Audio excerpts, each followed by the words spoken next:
Hey, what's up? I'm Myles Kennedy from Alter Bridge, and you are watching Loudwire.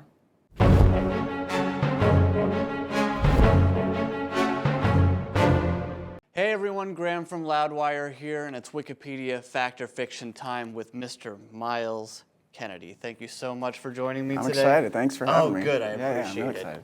excited. Myles Richard Bass?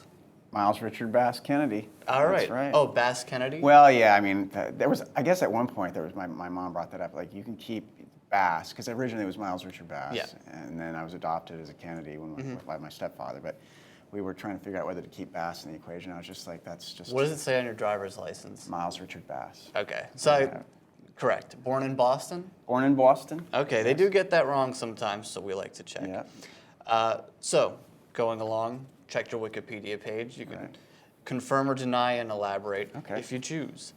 It says you started playing trumpet at age 10, and you were in an air guitar band at age 15.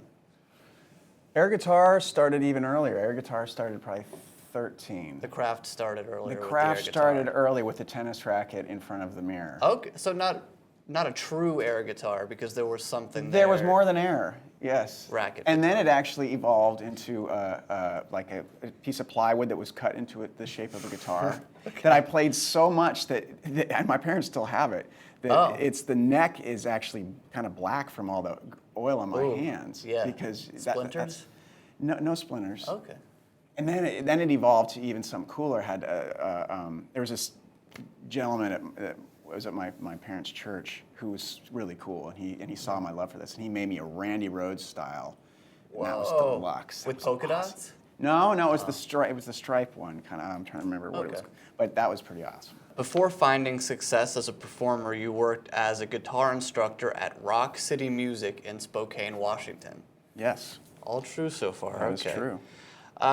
Was that like a good job for you at the time? Did you enjoy it, or was it like, oh, this is what I got to do to... That was awesome. It was great. Yeah, it was great. The only time that it wasn't great, I remember once, I mean, it was cool if the students were excited to learn, and it helped me learn, because, you know, like if I had a student show up and she wanted to learn, she was awesome, she wanted to learn eruption.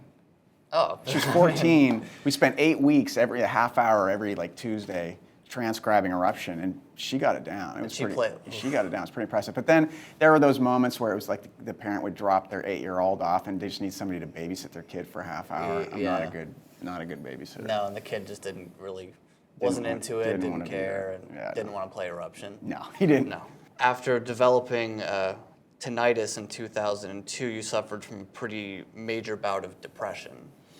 Yeah, that sounds kind of... You'd say so, yeah. That sounds pretty extreme. That's ringing in the ears if anyone doesn't know. I've got that too. Oh, you do? So I know what you mean. Like, it's a drag. It is, but really, at the end, it's like more of a mental game. It is. To get past it. But yeah, I got it when I was like 18 from going to too many shows. That's wear earplugs. That's right. Wear those earplugs. And every show beyond that, I absolutely wear earplugs. That's good. And it's funny because, you know, when you're young, you have the older folks saying, you know, take care of your ears, and you're like, oh, come on, you know, because you know, with the volume, it gets you the goosebumps, and it's so intense. Of course. But then you wake up one day and you're like, what is this ringing? Why can't I hear as well? What is happening here? And then it makes all the things they said, you know, they were right. Yeah. And so yeah, you just have to take care of your ears. Yeah, it's a bummer. And also, like, earplugs weren't really socially acceptable back then. It's like if you wore earplugs, you felt like a goober. You feel like a goober.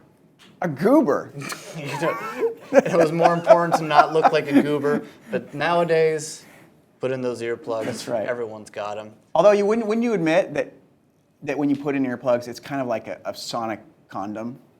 It is. It kind of has the same effect. You know, it's like it doesn't feel as good when you put it in. You know what I'm saying? Yes. This is going really south really quick. Yes.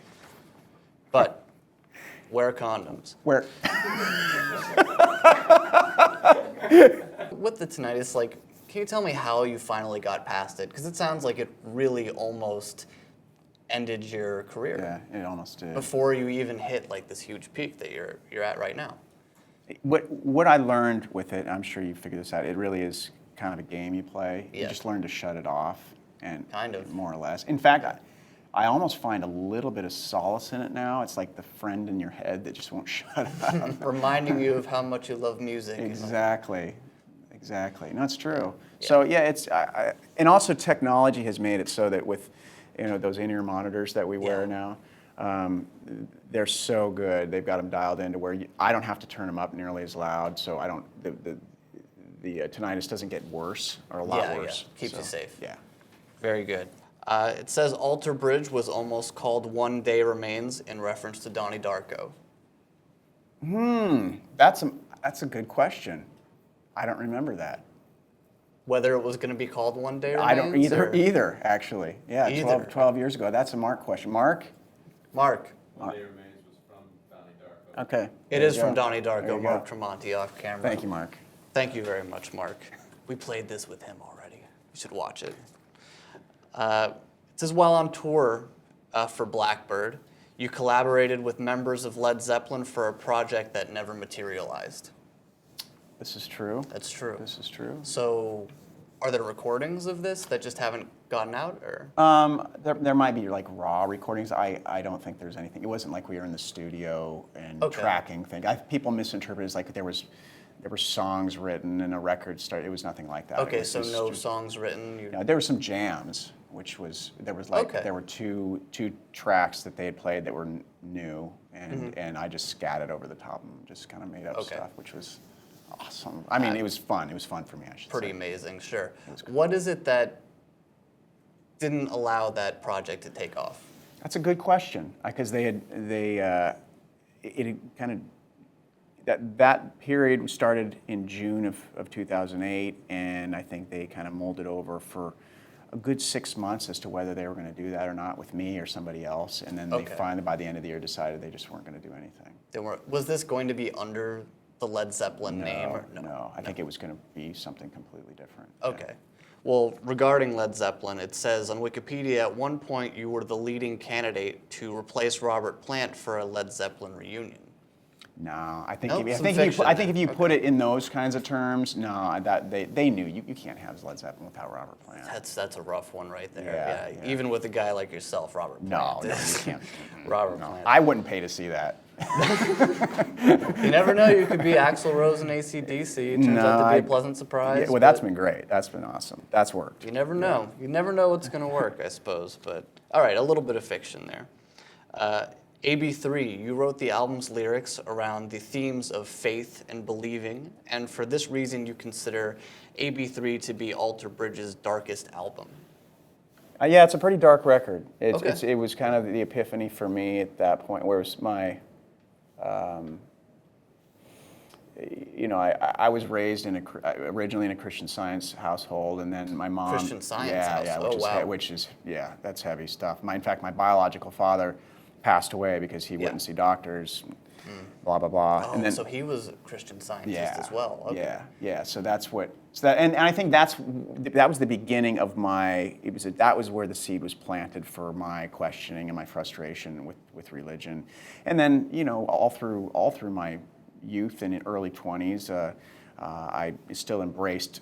My mom remarried a Methodist minister, and I was cool with that, and I still embraced a lot of that. But then by the time we did AB3, I was really having some big questions, and things weren't making sense anymore. So that record, it kind of documents that. And so it's really at that point in your life where you're, I guess, turning that corner where maybe this isn't for me anymore. This religion thing. I mean, I'm a total atheistic heathen myself, so no judgment from me whatsoever. But that's interesting that at that point in your life, you get to document that in a record. Yeah, and I think that was not all the fans probably appreciated that, because that's just like religion and politics. You don't talk about those things, right? Yeah, it's divisive. But at the same time, as somebody who creates and writes, you kind of have to be honest about what you're feeling at that moment, and so. That kind of took a bit of, I don't want to say courage, but it definitely wasn't something that I went into thinking it was going to be easy and it was going to be divisive. I think a lot of people did embrace that record, though. I think a lot of people really liked that record. I was surprised how many people felt the same way. That was what really amazed me. It's like people suddenly would come up after shows and be like, this song means this much to me because I feel the same way. And that's the beauty of music. Totally. Apocalyptic Love. The lyrics on that record are based on some of your early experiences with drugs.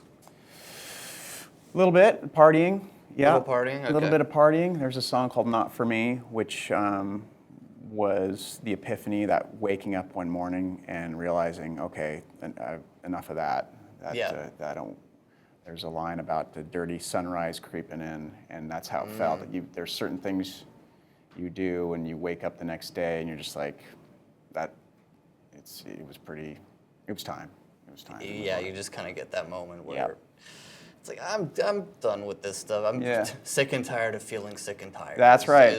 I mean, I was never like a full full-blown addict or anything, but I think that I saw the patterns that were starting to take shape. Because what was funny for me is I never, being the good Christian boy that I was growing up, I didn't party much in high school. Even in my 20s, I was busy just playing guitar all the time. But then I suddenly did this total about face, and my friends were like, "What happened? What happened to Myles here?" For a few years, but Not for Me was that epiphany. Time's up for that. All right. So cool. Last one. Writing on the Wall from the new album, The Last Hero, is written about your frustration with people who deny climate change.